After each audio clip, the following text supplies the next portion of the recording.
Welcome to the Relocated South African, the show for navigating immigration from South Africa for a better future. I'm your host, Jan Hugo from Lagos in Portugal. We recently launched our brand new website, www.therelocatedsoutafrican.com. If you want to interact with us or comment on our discussions or even participate in an interview, please contact me on jan@therelocatedsoutafrican.com. You can subscribe on our website for our newsletter as well.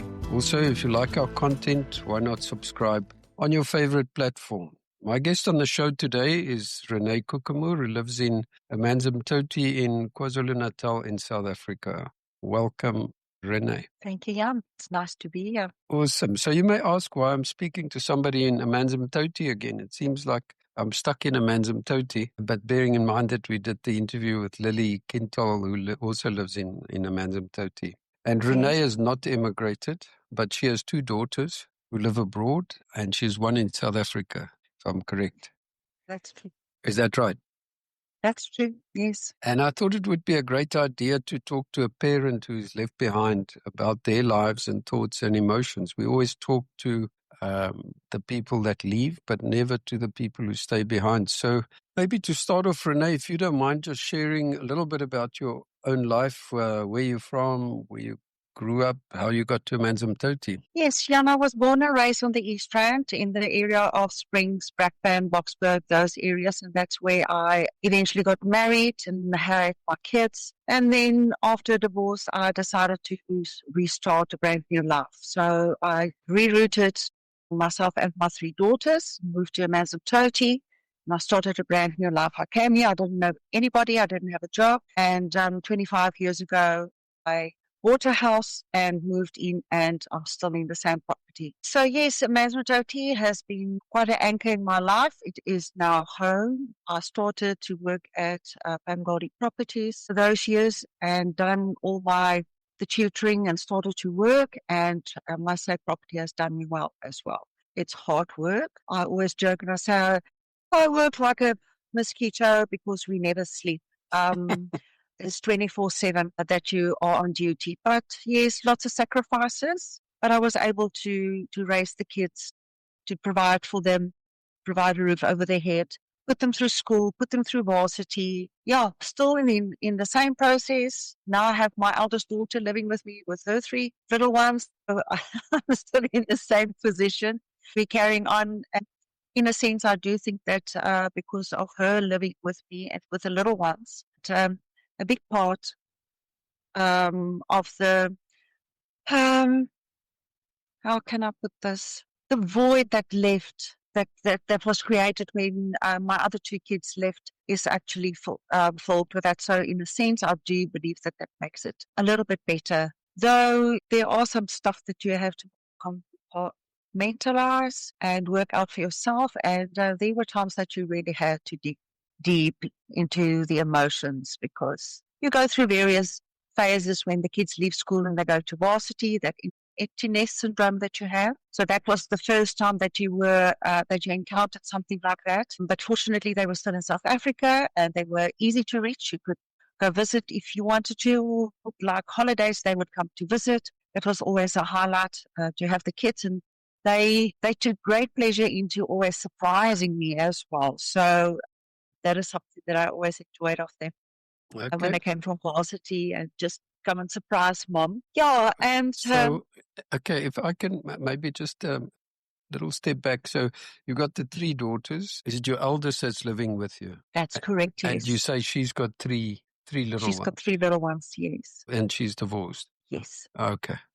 And no plans to leave? No, I think she's now married to her mother. Okay, but I have to say, I mean, well done to you for raising three daughters on your own, and it's not easy. Oh my word, that's not for sissies. And putting them through school and varsity and all of that, I think that's amazing.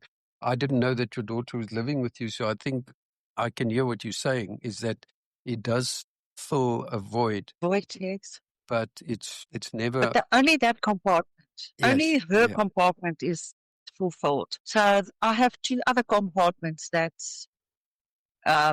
still needs to be filled, and you can only do that if you have lots of money to go visit. They come over to come visit, and there's There's lots of things that you miss in the interim between the visits, which might be just once a year. Yeah.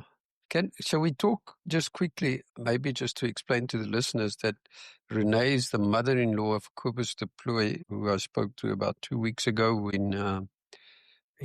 was in New Zealand, and obviously with Renee's daughter. So just briefly, from your point of view, when they got married and made this decision, where were you in that process? I wouldn't say that I was actually anywhere in the process. There are two grown human beings, which I do trust their cognitive abilities.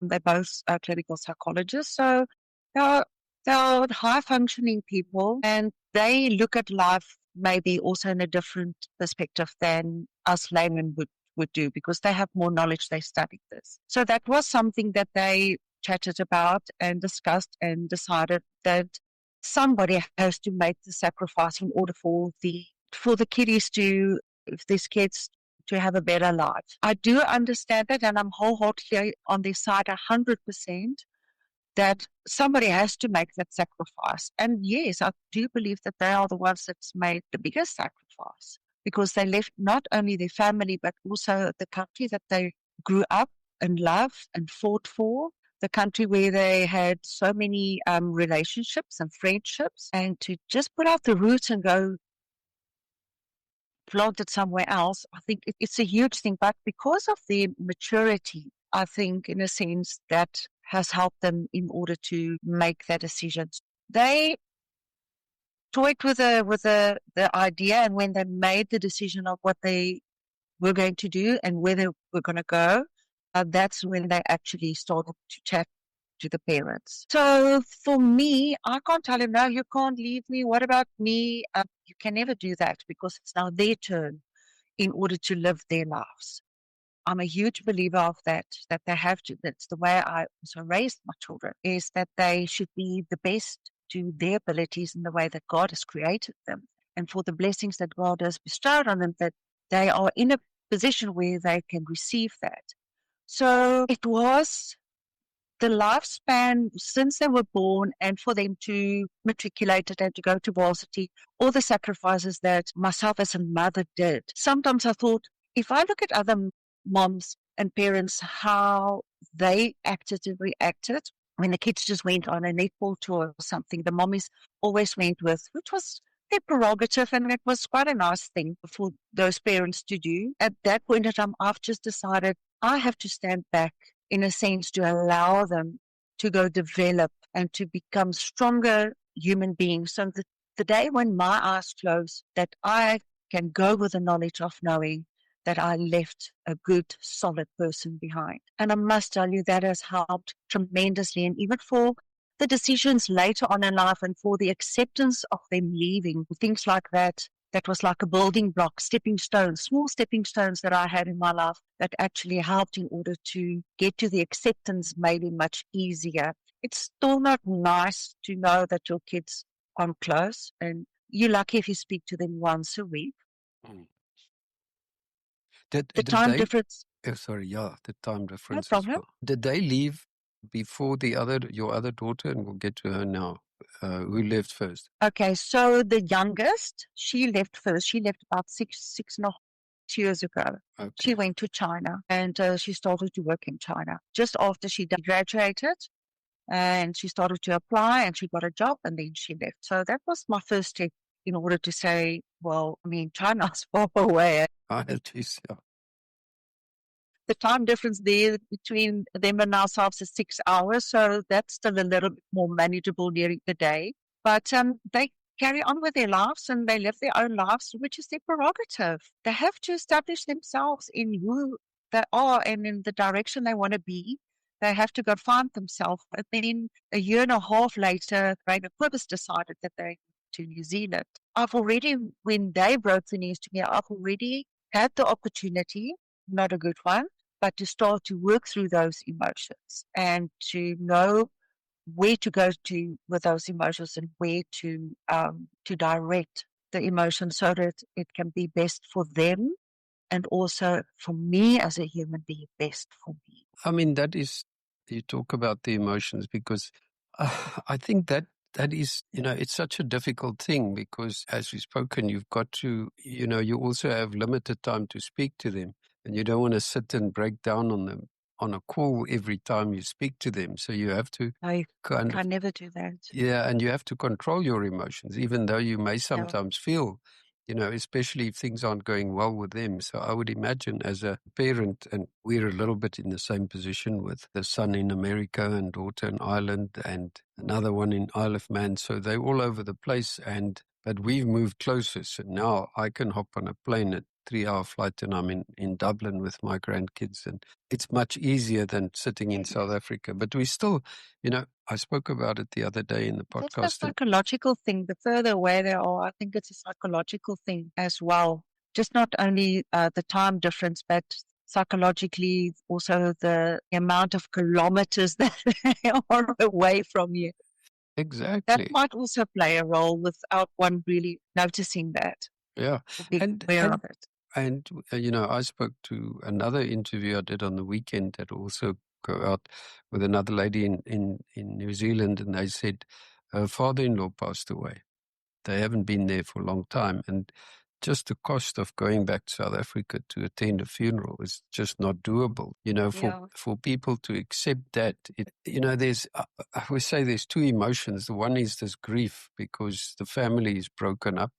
And that's terrible. That's the terrible. 3 kiddies that live with you, they're not going to see much of their cousins that are living in New Zealand. And we all have the same experience. Our grandkids, they don't play with their cousins the way we used to, because life is... It's a big loss. Yeah. I do believe it's a big loss, because that's part of your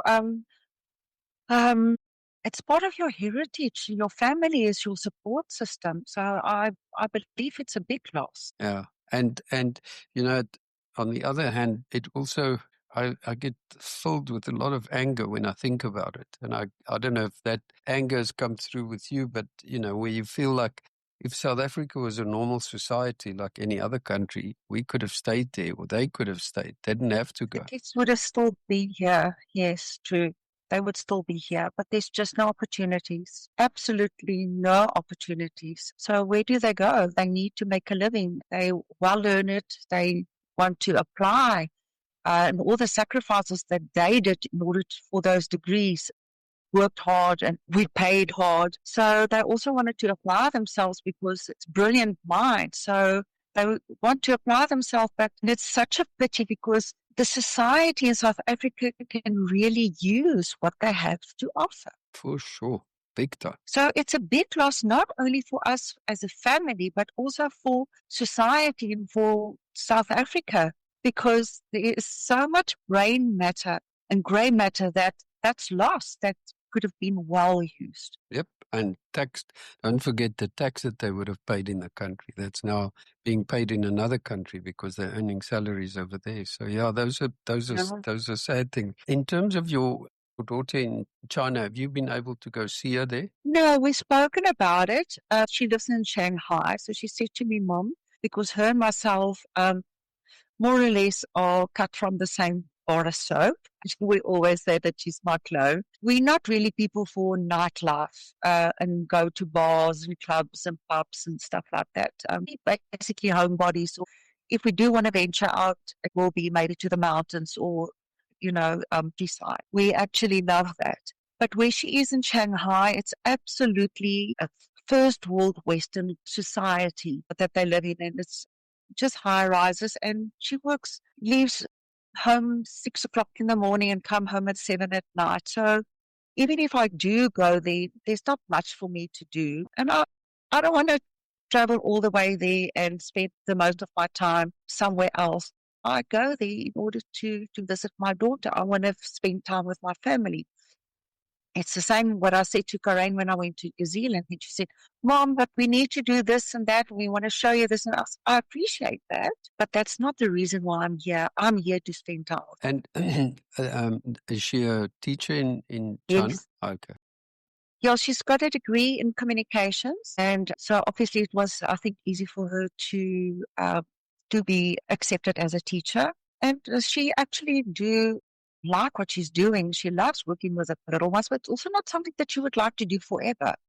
And she said to me, well, even if I come back to South Africa, what am I going to do? There's just no opportunities for her here. Yep, that's the problem, is that, China may not be the place where she wants to stay forever, but she'll probably go to another country, which is also sad, but that's what people do. It's like, I've spoken to people in Dubai, and they say typically people stay there for 6 to 10 years and then they move to another country because they can't get citizenship. And I'm sure China is the same thing. No, you can't. So yeah, people move on to other places. It really is, it's actually kind of really sad. And can you remember when they both left and sort of going back to the day that they left, those emotions and how you dealt with that? I don't think I dealt with it actually because I suppressed a lot of the emotion. And I don't think that I actually has worked through it 100%. And now the tears are coming. No, it's okay. Because I don't know what to do with those emotions. So you take day by day. Fortunately, I'm busy. Unfortunately, my day is filled with the other half of the family. But it would have been nice if my kids could have been close. Yeah, many times when we do chat, I'll someone just send a WhatsApp say, I miss you, I love you. And I get the same back, or we would speak to each other. We will shed a tear or two and say, oh, Mom, don't cry now. But then they start to cry as well. But it's just a normal human emotion. It is. But so, I can't actually tell you how I actually dealt with that. I just knew it's here. We have to go through it. Stay strong, not only for them, but also for yourself. And you'll take it day by day and work through it as it goes. But it... Not... Sorry, carry on. Maybe not the most healthy psychologically in order to do it in such a way, but this far it's still working for me. But I can't wait to see them though. No, I hear you. But I guess the problem with an emotion like that is that it never goes away because you speak to them, you see the kids grow up, they get bigger. And, Kobus, he made me a bit emotional when he was talking about, because their kids were born in New Zealand. And so you saw them the first time when they were out a while ago. So, I mean, even that must have been incredibly emotional. And he said to me the day when he left, I think the kids had bonded with his father. And he said when he put his hand on the window and the grandfather's on the other side, it was incredibly emotional. And he said at that point, that day, he felt really, really angry that they have to leave and they had to leave. And I think that's, it's really is. And I think it's his right to feel angry. He can feel angry. Yeah. Yeah. And I think, one of the things that we've seen that's come up in every conversation is obviously family support is a massive thing. So I'm the exception at my age to leave South Africa. Most of the guys that are still there have kids overseas, but they didn't follow. So I was probably hotful enough to go. And so we left, but the 1st of October, we will have been out of South Africa for 5 years and I haven't been back. I think it is something that one can maybe think of doing. Also, with friends of mine that's been in the same boat, with the same position, that they did that and they moved to be closer to the kids. And then it's not long after that, a year or 2 or 3 later, then the kids move to a different country, as you say. And then the parents are in an area where they hardly make friends as yet because it's 2-3 years. And then the support system that they moved for is no longer there. So that is something that one has to really dissect before you make a move like that. And also, sorry? No, 100%. No, that's exactly the issue. And what we've seen in these discussions is, so the South Africans go overseas, they go to Australia, New Zealand, so on. They immediately meet up with other South Africans because there are a lot of people in the same boat. You don't necessarily become best friends with all of them because some are different, some have other views on life, but you make friends because you have a natural connection. The problem that I'm starting to realize is that the people that stay behind are just all South Africans carrying on with their lives, but they've lost something, and it's like when a parent or somebody dies, there's a period of mourning and then life goes on. Correct. You Because go that through all person, the various emotions that you work through. yeah. But when the people, you've lost people, but they're still alive and they're there and you see them, but you can't touch them. For me, that's almost the worst thing. You know, with the grandkids, I look at the little grandson in Ireland, you know, and we were there 2 weeks ago for a weekend. But, you know, it's very different to a video call because you sit there, you play together, you take him for a bath, you go for a walk, go and bike with him. And it's just that close connection which you miss. And I think that is very hard. And, it's a big difference between that because it's impersonal instead of that personal touch and the hugs and the kisses and the plays and the crawling and things like that. That's important for them, and to build that relationship with the young ones that you miss out, and even for them. They miss out on that as well because they don't have a grandparent where they are. Their grandparents are in South Africa. And it makes me even more heartsore just to think that I don't know whether Kobus's parents is ever going to see the kids again. You never know if there's going to be an opportunity soon where, because they of age, they're in their 80s, and it's not easy to travel that far. That's around about, I would say, about 36 just to get from here to New Zealand. And for older people, it's difficult to handle all of that, and it's overwhelming. It is overwhelming. All the traveling. So it's hard to know that baby, that baby boy that dealt so well with his grandfather. Who knows whether he's going to see his grandfather ever again, or be able to touch him and play with his shoelaces and stuff like that. That's very, very sad. Do you think in this process, as I say, we have support groups all over the world, in Australia and New Zealand, but in South Africa, I don't get the impression that there's anything or that anybody's really doing anything to help the agtergeblewenes, call it that. It sounds like a terrible word, but the people who stay behind. Do you know other people? Do you guys talk? I don't know. I don't know of any support group like that. Maybe because I didn't make any effort in order to find out. There might be, but might also be a good subject for these learned people to do a thesis on, or that's true. To study this, because there's so many studies on everything, but especially coming from South Africa, because we are such a different nation. We are a strong nation. We're so resilient in so many ways. That's true. But when it comes to the heart, how does it really resonate with the heart? But that's the thing. But I mean, I would think that, you know, that a church could, for instance, if you spoke to them and say, why don't we start a support group just for people to come and talk? Because sometimes that's all you need is somebody to share your emotions with, and to know that somebody else has the same emotions, and you can support each other. Because I really do believe, when this other lady kind of highlighted this to me, and I just thought it makes so much sense, because everybody thinks of this dream that's out there, this new life, and everybody talks about safety, because safety is a massive issue, and no BE and job opportunities and so on.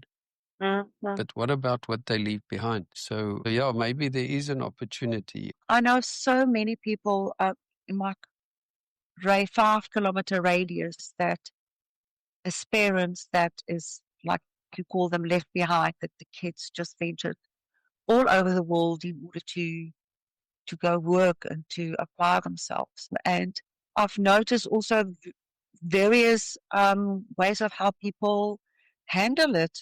One of my previous colleagues, or ex-colleagues, this lady went in a complete, total shock. Her body went in complete, total shock.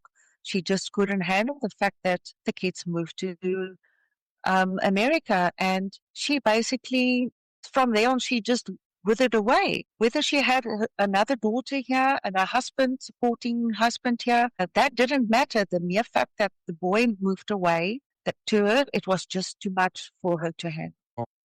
I must say, it's kind of knew this all along, but it is very sad to hear, and one wishes that, you know, that it could be made easier. I guess there's not much we can do to make it easy, other than to support each other and to talk about it, because Yeah, and I think your mindset is also very important. If you can stay positive and look forward to positive things, like for me, I'm going to visit them now coming January. So that is something that is a goal for me to work towards, to something that you're looking forward to. So it's exciting. I do believe if you have little goals set like that, that is also, I can tell for myself, that is a huge help. Just to know that I'm going to see them, even if it was maybe in a year's time, for me to know now that our things are starting to fall in place and we're starting to work on it and tickets are booked and things like that. That's something to look forward to, and you're going on this adventure and you're going to see your loved ones that are far away. I believe that something small steps like that can also help in order to manage well, what you that, go yeah, through. because that, as you say, it's always nice to be able to look forward to it. Do you guys talk to them on a regular basis? Do you have a kind of a set Yes. time? Yeah, usually on a Sunday, but now you must remember I'm divorced from Kareit's father, so there's now 3 households that needs to be Goodness. accommodated, usually for them on a Sunday evening. And before the little ones were there, it was easy because the responsibilities were less. But now, with the 2-year and the 3-year-old, I mean, it's time to feed them. They're tired of the things that they did during the day. It's bath time. So time is also a bit limited. So I do know that they converse with the others still on a Sunday. But now, like tomorrow morning, I will now have an opportunity. We try to work then something in during the week. And also maybe a little bit earlier where the kids do not have to have their bath now, and where they're still a little bit okay to chat to. Not that they really communicate with you that well, but they sometimes will show you a new toy or just say, hello, Oma, or I love you, Oma, or something like that Oh, that's at the cute. end, Yeah. or bye, Oma, or wave a kiss or something. So yeah, we try now to do it maybe say during the week for myself, and then I know the other 2 households get an opportunity on a Sunday. Okay. Okay. Cool. So, obviously, we can talk for a long time, but we try and stick to time limit. So, what if you have to advise other parents or friends who have kids who are now considering going, what would you say to them? And that's a very difficult question because human beings differ from person to person. Every person has their own way of dealing with trauma because it is trauma. Thank goodness we are as a resilient people in South Africa that might help. I do think, however, for mothers, it might be a little bit more difficult because mothers are the carers and has been taking care of the kids all the time, and they have a different kind of relationship. But please, I'm not downplaying the father's role because he has his own role. But the father is usually the provider. The provider, and the mom is the so for me to give advice on how to handle it, it's going to be very difficult for me to say that because I know what might work for me is not going to work for the next person because everybody's heartstrings are being pulled in different ways. I just know that I want the best for my children. What helps me a lot is to know that they are happy, they're satisfied with the choices they've made, they're doing well, they are excelling, they live good, healthy, safe lives. And that to me is really major cornerstone for me to be more happy and to be more content with the situation. I think that's very, very wise. As you say, we've often said that the one thing we can't do is judge. You can't judge somebody for leaving or for staying or for... I will never judge them. So nobody can judge and other people can't judge. So we have to kind of make the best of it and ultimately just be supportive. I think that's the most important, because if the kids feel that, the parents begrudge them or hate even though it's difficult, or hate the thought that they've left, and they almost I think it happens that they are made to feel guilty, and people come back to South Africa for that reason, and it messes with their lives. Yeah, I will be honest with you. I did hate the choice that they made. True. And please don't edit this out. But I also want them to be happy. And I do know that they've made a huge sacrifice. All the hoops they had to jump through in order to be where they are. I actually commend them for that. but it still doesn't make it nice or easy, even though I hate the choice that we have been put in a position that they had to make a choice like that. That makes me angry. For them to have made a choice to have better lives, I'm happy that they did that because they know themselves. And they're not stupid. They've seen what direction this country is going. And we all love South Africa. Believe you me, they talk about patriotism in America. I don't think that they know the Buddha nation that well. We are really very proud of our nation and we love South Africa. But for them, if they are happy and they thrive, that's the most important. Absolutely. Because I can go tonight, I can go tomorrow, and they still have to sit in South Africa that's not working for them just because of me. They have to stay. I can't do that to them either. I think that's the thing. It's almost, I've used the word selfish. In a way, it's a selfish choice for the parents and the kids to go. Yes. If they have kids. In a sense, it is. Self-centeredness and selfishness, we can't do that. But if it's selfish from the parents to expect their kids to stay because they're still alive. And exactly. Fortunately, most people that I have spoken to, their parents have been very supportive of the decision to leave, even though it's difficult. It is difficult, but we do support it. We do support it. One of the people I spoke to said, my kids don't see their grandparents now, or they see them not on a regular basis. But I know I will see my grandchildren. You will see his grandkids, yes. Because they're living in the same country, and that's, yes. I guess that's a long-term view, but it's not easy for the short term. So, somebody has to make the sacrifice, and it's our generation and our children, that generation. Those two generations have to make the sacrifice in order for the next generation to have a better life. And that's love. I think that's love. That's very true. That's unselfish love for you, because I know I had my turn in life. I had a good life. I still have 20 good years left, I believe, maybe more. But they have the rest of their life still ahead of theirs, and we want them to be happy and to be safe and to be content with and just thrive. That's a very positive note. Maybe to end with, to say it's all about unconditional love ultimately. Absolutely. Thank you so much, René, for opening up and sharing your feelings with two kids abroad. I think you are just one of hundreds of South African parents who share in that same boat. Definitely. I really appreciate it. Thank you for coming on the show. You're more than welcome. More than welcome to have some of my valuable time, seeing that I work like a mosquito.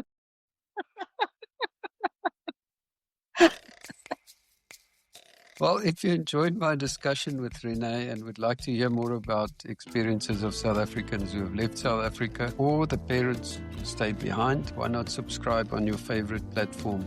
If you would like to share your own story, contact us at jan@relocatedSouthAfrican.com. Until next time.